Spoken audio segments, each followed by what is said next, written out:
Site collaboration, the Civil 3D terrain to Revit topography workflow introduced in Revit 2019.1 delivers an even better experience for sharing data across Autodesk tools.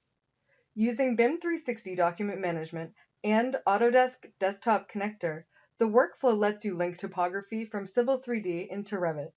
With Revit 2019.2, this workflow is enhanced with the capability to place building pads and subregions on complex surfaces. Using BIM 360 to help transfer site information and project location data between project teams, architects and civil engineers can save time and improve accuracy. Starting in Civil 3D and then working in Revit, let's review this workflow in detail. Select the surface, go to Output, Publish Surfaces. From here, we will select the location where we will send the file within our BIM 360 Design file folder in the project folder. In Civil 3D, you can see that the publish operation has been successful.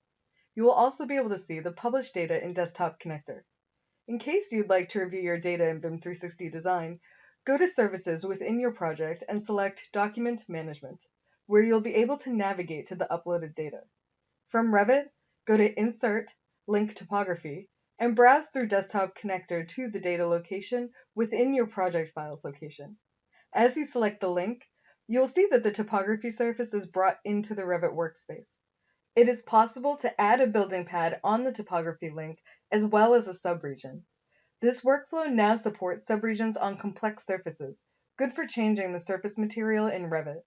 Save time and improve accuracy through seamless data share with the site collaboration workflow.